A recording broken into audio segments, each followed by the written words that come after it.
Sam l-studio għanna ħal-oħra u nil-qamijaj l-ħatħlif Sefora Frankalanza u anki l-Matthew Borg illi jinsabu preparati biex jgħidunna aktar fuq dan il-festival tal-ktib on campus. Kif intom qabel xejn? Tajba, grazzi. Tajjeb, grazzi tal-istedina. Tidher li tħossi sħana. Li bdiġa għal-żmien tas-sajf. Fis-sajf in-nies jaqraw iktar milli fix-xitwa. Għandkom idea? Fem, l-istudenti ma jkollhomx il-qari tal-iskola, dak il-qari obbligatorju, ġifieri naqsu minn hemm naħseb. Imma mbagħad jinnaf da tmur il-baħar jew hekk forsi dak li jkun jieħu ktieb miegħu nafx ħadix issir. Jew magazine iktar. Forsi iktar magazine, eżatt. Naħseb jinbidlu żgur it-tip ta' bħalma tinbidel il-mużika li nisimgħu nimmaġina anke tip ta' però l-festival se jinkludi fih. Mela, ħabdew minn hawnhekk. Għal xisir il-festival tal-ktib fuq il-campus. Il-festival tal-ktib isir fuq il-campus biex nkunu viċin tal-istudenti. Għonet apparti mill-lat hemm kummerċjali tiegħu, ovvjament għandek il-pubblikaturi, jiltaqgħu fl-imkien qed ibijaw il-kodba tagħhom qegħdin immorru fil-qalba qed jarmaw fil-qalba tal-università.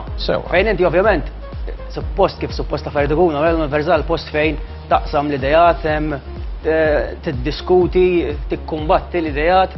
Allura, ovvjament. Jalla tkun iktar hekk, ġifieri. Milli wieħed jistudja u sempliċement jirċievi l-informazzjoni. Hekk għandha tkun. Allura ġifieri s'issa jien għadni xettiku fuq dak li qed inti rigward l-università, ma forsi naħdmu iktar. Naqbel miegħu wkoll ġifieri, però l-festival hija waħda hija jista' tintuża bħala għodda mill-istudent stess biex hu joħroġ mis-setting tas-soltu tal-klassi fejn inti tmuru u tisma' suppost anke titkellem ma' ħafna studenti anke mill-esperjenza tiegħi jisimgħu jiktbu biss fejn titmur toħroġ mill-klassi, setting differenti, tista' tiddiskuti, tikkumbatti l-idejat ma' nies li jifhmu fil-qasam.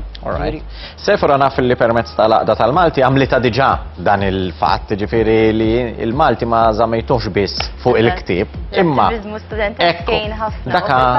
għanna attività partikolari kull ġurnata tal-festival għanna quiz bej laqdiet studenteski differenti ġifiri għandek laqdiet ġejjin minn sfondi differenti għandek l-SDM u l-PALS per eżempju nafu. Dawk l-iktar li dawk jikkumbattu vera. Imma bil-mod u proset ukoll tal-sembra. Mbagħad għandna per eżempju l-SCube, l-MUHS, l-Insight, Terdaj għandna qaqdiet differenti li jieħdu sehem fi quiz kuljum biex mbagħad il-ġimgħa ikollna l-finali, l-grand finali. U l-quiz bil-Malti ħajkun? Bil-Malti, imma fuq tarif ġenerali, ndaħlu ftit mistoqsijiet dwar il-Malti wkoll, ovvjament, ma jistax jonqos, imma fuq tarif ġenerali. Ġifieri ħajkun hemm il-parteċipazzjoni tal-istudenti. Din is-sena ppruvajna ninkludu aktar l-istudenti permezz ta' dawn laqdiet studenteski wkoll. Ġifieri il-festival mhux se jkun tinet u xkafef mimlin bil-kodba? Le. Le, m'għandniex għalfejn ikunu daqshekk ta' dwejjaq, le. Le, all right. Apparti il-kwiz se jkun hemmhekk speċjali. Mela, bħal kull sena jkellna missier internazzjonali. Din is-sena għandna l-poeta traduttur u kritiku letterarju Rod Menem, Brittaniku. Dan se jkun Malta għal dan il-Campus Book Festival għal 3 attivitajiet partikolari. Post l-oħrajn post ix-xogħlijiet tiegħu dan qaleb traduċa l-poeżija. Allura se jkollu event partikolari minnhom fejn se niddiskutu it-traduzzjoni tal-poeżija mal-professur Claire Vassallo mid-Dipartiment ta' Traduzzjoni u mat-traduttur Malti Kevin Saliba.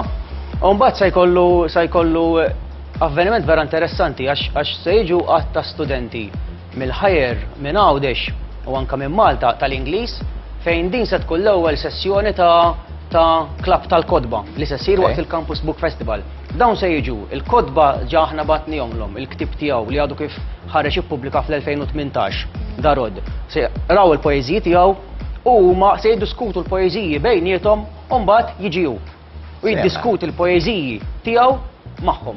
Ġifieri ħanaraw l-interpretazzjoni ta' dawn il-gruppi ta' studenti. U mbagħad ħanaraw u kif. U nnifsu ġifieri ma tistax tmur aktar fis-sens ħajtkellmu miegħu. U naraw il-laqti differenti ta' interpretazzjoni li ħajkun. U mbagħad l-attività oħra li se jkollu hija mal-poeta Antoine Cassar, fejn dan se jintervistaħ fuq il-karriera poetika tiegħu Rod Menem, anke l-karriera ta' traduzzjoni u ta' kritiku letterarju. U apparti minn hekk, Antoine Cassar ħajġi intervistat ukoll mill-Professur Adrian Grima, dwar il-poema tiegħu 40 jum li rebħet il-premju tal-Kunsill tal-Ktib sena li għaddiet. Issa, dan kollu miftuħ biss għal min huwa rreġistrat l-Università? Le, il-festival dak is-sabiħ tiegħu li mirat għall-istudenti prinċipalment, imma u miftuħ għal pubbliku idħulu b'xejn min irid jista' jiġi jiltaqa' magħna, jiltaqa' mal-kittieba, mal-qarrejja. B'mod speċjali il-ġimgħa flaxija qisu iktar indirizzat għal pubbliku għax ħajbqa' dej sad-disa ta' flaxija, ġbir mid-disa sad-disa. Il-laħwa. Mentri, iva. 12 sija. Ekku. L-erba' u l-ħamis mid-disa ta' filgħodu sal-erba' ta' wara nofsinhar. Sewwa. U l-ġimgħa flaxija ħajkollna il-Palk Ħieles li jorganizza Inizjamed kull xahar. Jiġifieri dak li jkun jista' jiġi jaqra poeżija, jaqra kitba, jkanta kanzunetta. Ġifri anke jekk xi ħadd mhuwiex rinomat jista' jiġi hemmhekk u Ija anki parti mill-missjoni tal-Kunsill Nazzjonali tal-Ktib li nrawmu l-kultura tal-qari, tal-kodba, tad-diskussjoni, tad-dibattitu fil-miftuħ. Allora ma tagħmel sens li il-Campus Book Festival ikun biss għall-istudenti tal-Università. Aħna nistiednu kemm studenti minn entitajiet oħra, bħal ka ġifieri, kif ukoll il-pubbliku in ġenerali, nafet tiġini f'moħħi avveniment partikolari tan-nanniet. Fejn se jiġu grupp ta' anzjani l-Università, jiena ħeġġeġ anki li l-pubbliku u l-istudenti li se jkunu hemm, aħna ngħidu li minn nanniet titgħallem ħafna. Fejn daw jinteraġixxu magħhom ħajaraw hemmhekk jitkellmu. Tan-nanna ħelu manna jgħidu, ġifieri nimmaġina anke fejn nidħlu għall-kotba. Ħajkollna lil Priscilla Kassar li ħataqralhom xi kitbiet huma jisimgħu jinteraġixxu jirrakkontaw l-istejjer tagħhom ukoll. Ġifieri aħna din ngħidu li f'dal festival ħajkollok nies b'idejat differenti, ġenerazzjonijiet differenti u il-common factor bejniethom huwa l-ktieb. Eżatt. Issa, x'tip ta' kodba imma ħajkun hemm? Ġifieri semmejtu li żgur ħajkun hemm ammont ta' kodba relatati mal-letteratura tal-poeżija b'mod partikolari. Però x'tipi nistennew? Ħajkollna numru ta' pubblikaturi ġifieri għandna lil Leather Books, BDL, Farasha, Horizons u Inizjamed, u mbagħad hemm ukoll laqda tal-Malti li ħankunu qegħdin inbjaw ir-rivisti tagħna għal dawk li mhumiex membri min irid jista' jissieħeb u jsir membru tal-laqda wkoll. ħajkun hemm mażla vasta ta' kodba, ġifieri ssib kodba novelli, romanzi, kodba fuq l-istorja, mal-essenzja apparti mill-poeżija wkoll. Meta nitkellmu fuq il-ktieb, ħafna drabi l-ktieb huwa jiena ngħid mezz ta' komunikazzjoni mhux biss tal-kittieb għall-qarrej, imma anka għall-qarrej nnifsu u l-immaġinazzjoni kollha, ġifieri anke fih innifsu. Wieħed jirnexxielu jidħol f'dinja oħra. Però ħafna drabi tkun dinja ta' waħdek. Il-festival għandek daw l-individwi kollha li ħajkunu qegħdin jinteraġixxu flimkien. Dak hu s-sabiħ tiegħu, fis-sens li kull min iħobb il-ktieb anke min forsi jitbiegħed xi naqa' minnu, ma nafx. Jista' jiġi jiddiskuti l-ktieb il-common factor kif qed inti u m'għandniex suġġett wieħed biss, ġifieri m'għandniex biss traduzzjoni, poeżija daw suġġett li ngħidu trettament tal-ktieb, imma pereżempju ħajkollna attivitajiet marbutin mal-filosofija wkoll. Għandna filosofija bil-Malti li ħajamilha Dr. Gian Paul De Lucca, u mbagħad għandna attività oħra l-filosofija fl-2019 filosofi naqra iżgħar, naqra iktar moderni. Ħajkollna wkoll pereżempju diskussjoni dwar il-vot lil-mara. Ħanitkellmu dwar l-istorja tal-mara, drittijiet tal-mara tul is-sin. Xi ħaġa interessanti wkoll l-attivitajiet fil-programm li wieħed jista' jniżżel mill-website ktieb.org.mt. Hija li ktieb.org.mt.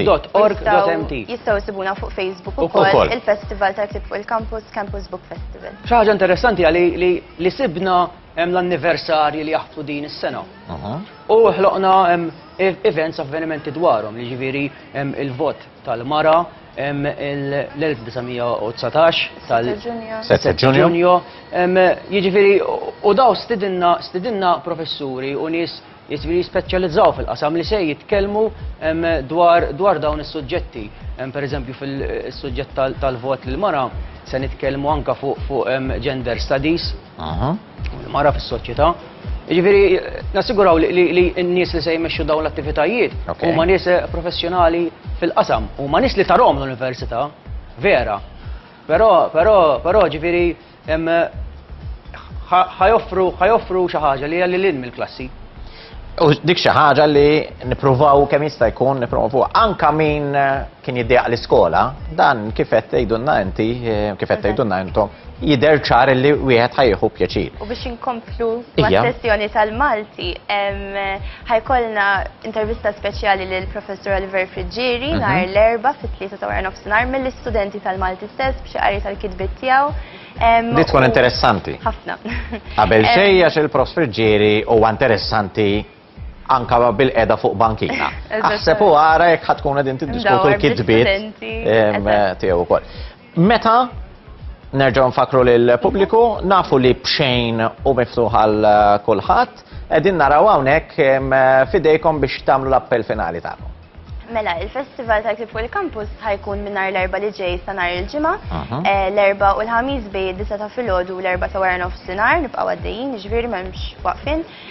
U l-ġimgħa mid-9 ta' filgħodu sa 9 ta' filgħaxija fil-kwadranglu l-Università, jiġifieri għal min forsi ma jafx Għana nħobbu nsibuha il-pjazza ċentrali, tal-Università, jew kif ħobb il-Flormeġer tagħna viċin il-kantin.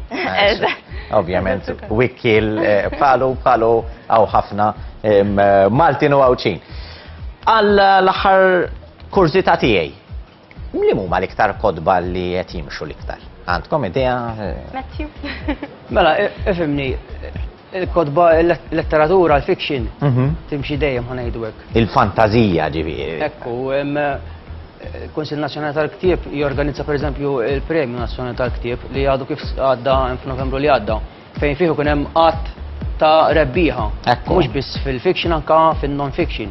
Jiġifieri anki għal min huwa interessat li jara x'inhuma l-kodba l-ġodda li joħorġu x'qed jiġu ppubblikat ġdid u ta' kwalità għax rebaħ il-premju. Nissuġġerilu li jmuru jara r-rebbieħa pereżempju. Daw ħajkunu kollha fil-festival. Le, mhux kollha, bħala ġifieri kodba l-beħ se jkunu hemmhekk, il-kittiba nfushom mhux se jkunu hemm. Però pereżempju se jkun hemm Antwan Kassar li huwa rebbieħ se jsewwa hemmhekk ukoll. Matthew, nirringrazzjak ħafna, grazzi wkoll lilek Sefra, nħares il-qoddim li ħafna minnkom kunu għadin jibatunna l-kummenti wara li jkunu żaru dan il-Festival tal-Ktib. Jiena ħammur għal-waqfa ta' Telebeħ, inkomplu għaddejn bl-aħħar parti tal-programm tagħna minn hawn u kwart oħra.